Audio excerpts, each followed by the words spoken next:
নেত্রকোনায় চাঞ্চল্যকর এক ঘটনায় 11 বছর বয়সী এক মাদ্রাসা ছাত্রী অন্তঃসত্ত্বা হওয়ার পর ডিএনএ পরীক্ষায় তার নানার সংশ্লিষ্টতা পাওয়া গিয়েছে।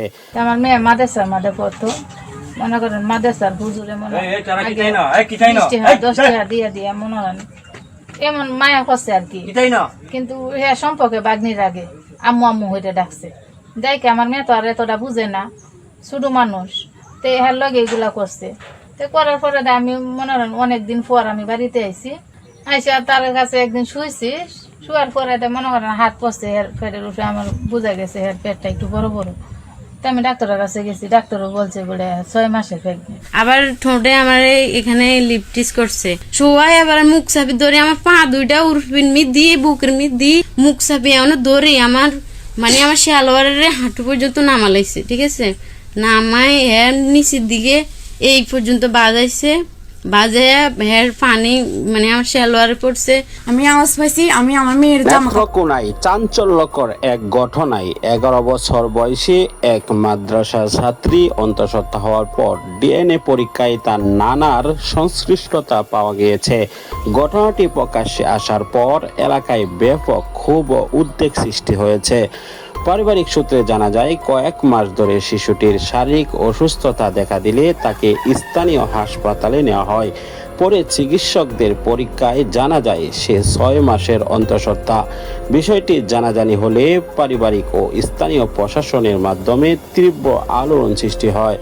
পরবর্তীতে পুলিশ শিশুটির বক্তব্য ও চিকিৎসা প্রতিবেদন সংগ্রহ করে তদন্ত শুরু করে। তদন্তের অংশ হিসাবে ডিএনএ নমুনা সংগ্রহ করা হলে পরীক্ষার ফলাফলে মেয়েটির নানার সঙ্গে মিল পাওয়া যায় বলে সংশ্লিষ্ট সূত্র নিশ্চিত করেছেন। এ ঘটনায় অভিযুক্ত নানাকে আটক করে জিজ্ঞাসাবাদ করা হচ্ছে। পুলিশ জানিয়েছে, শিশু নির্যাতন ও ধর্ষণের অভিযোগে মামলা প্রক্রিয়াধীন রয়েছে। একই সঙ্গে শিশুটির চিকিৎসা ও মানসিক সহায়তার বিষয়েও ব্যবস্থা নেওয়া হচ্ছে। স্থানীয় বাসিন্দারা এমন ন্যাক্কারজনক ঘটনার দ্রুত বিচার দাবি করেছেন। শিশু অধিকার কর্মীরা বলেছেন, পারিবারিক ভেতরে শিশুটির নিরাপত্তা নিশ্চিত করতে কঠোর আইনি প্রয়োগ জরুরি। বর্তমানে তার নানা পলাতক থাকা সত্ত্বেও তাকে গ্রেপ্তারের প্রক্রিয়া চলমান রয়েছে এবং দ্রুত তার সহিত সেই হুজুরকে মুক্তি দেওয়া হবে। পুলিশ জানিয়েছে, তদন্ত শেষ হলে বিস্তারিত তথ্য আনুষ্ঠানিকভাবে প্রকাশ করা হবে। প্রিয় দর্শক, বিদায় নিচ্ছি, দেখা হবে অন্য ভিডিওতে। ভালো থাকুন, সুস্থ থাকুন। আসসালামু আলাইকুম ওয়া রাহমাতুল্লাহ। আবার ঠোঁটে আমার এখানে লিপটিস করছে, সবাই আবার মুখ চাপি ধরে আমার পা দুইটা উরপিন মি দিয়ে বুকের মি দিয়ে মুখ চাপি এমন ধরে আমার মানে আমার শালোয়ারের হাঁটু পর্যন্ত নামালাইছে, ঠিক আছে, নামায় এর নিচের দিকে এই পর্যন্ত বাজাইছে, বাজায় হের পানি মানে আমার শালোয়ারে পড়ছে। আমি আওয়াজ পাইছি, আমি আমার মেয়ের জামা কাপড় রয়ে দিদি, আমরা নিজের চোখে দেখছি হের জামা কাপড় সব বাসাইছে। আবারও আমার জ্বরে ধরছে, ঠিক আছে, পরে হ্যাঁ কি করছে, আমি যখন রাগারাগি করছি, আমি আপনার ছেলের আজকে কই দুমু, পরে আমার শ্বশুরের ঘর থেকে বাইরে গেছে। নাই ইয়া করছে, আমু তো বাসে নাই, আমু কই জানি গিয়েছিল। তারপরে কই তুমি তাড়াতাড়ি যাও, অগো বাসায় মনে কাকার বোরে ধরছে, ঠিক আছে। তারপর ও আর দাঁড়াই নাই, ও তাড়াতাড়ি করে কি ঘরে গেছে গা। তারপরে এটার পিছনে আমি গেছি। প্রায় 10 মাস আগে পারিবারিকভাবে বিয়ে হয় এই গৃহবধূর। বিয়ের পর স্বাভাবিকভাবেই চলছিল সংসার। তবে হঠাৎই তার ওপর কুদৃষ্টি পড়ে শ্বশুর মিলন মাঝির। স্বামী কাজের জন্য বাইরে এবং শাশুড়ি বেড়াতে যাওয়ার সুযোগকে কাজে লাগানোর অভিযোগ উঠেছে তার বিরুদ্ধে। সপ্তাহ বৃহস্পতিবার দিন দুপুর 1টা বাজে আমার শ্বশুর আসছে, আমার স্বামী আসছে, আমি দুজনকে ভাত দিছি, আমার জামাই ভাত খেয়ে চলে গেছে। পরে আমার শ্বশুরও ভাত খাইছে, আমার শ্বশুরে ভাত দিছি, আমি বিকাল 4টা বাজে চা বানাইতে গেছি। যখন চা বানাইতাম গেছি, আমার শ্বশুর আসি আমার পিছন থেকে জড়াই ধরছে না, জড়াই ধরে আমার একটা এখানে গালের এখানে একটা কিস করছে, এখানে 2টাই কিস করছে, আবার ঠোঁটে আমার এখানে লিপটিস করছে। পরে আমি কইছি, আপনি আমার শ্বশুর হন, আপনি আমার শ্বশুর আমার জড়াই ধরছেন কি লেগা? কম এমনি দুষ্টামি করি, তুই আমার মাইয়া না। পরে আমি কই, আমি চা জাল দুম না, তাহলে আপনি জাল দেন। তো হ্যাঁ কি করছে, আমি উঠে গেছি, হ্যাঁ জাল দিতেছে চা, আমি পারবো না, তুই চা জাল দে। পরে আমি আবার বসছি। ভুক্তভোগীর অভিযোগ, গত সপ্তাহের বৃহস্পতিবার দুপুরের পর বাড়িতে চা বানাতে গেলে পিছন থেকে তাকে জড়িয়ে ধরেন শ্বশুর। শরীরের বিভিন্ন স্থানে স্পর্শ করেন এবং একাধিকবার চুম্বন করেন বলেও দাবি তার। প্রথম দিনের ঘটনাটি তিনি স্বামীকে জানালেও কোনো ব্যবস্থা নেওয়া হয়নি বলে অভিযোগ করেন। আমার হাজবেন্ডের রাত্রে জানাইছি যে আব্বু এরকম এরকম করে আজকে আমার কিস দিছে, জড়াই ধরছে। আমার জামাই কিছুই কয় নাই, আমি আমার জামাইরে কইছি, আমার জামাই আমার কিচ্ছু কয় নাই। এর পরের দিন সকালেও পরিস্থিতি স্বাভাবিক ছিল না। জানা যায় শ্বশুরের মাঠে কাজ করার কথা থাকলেও তিনি কাজে না গিয়ে বাড়িতেই অবস্থান করেন।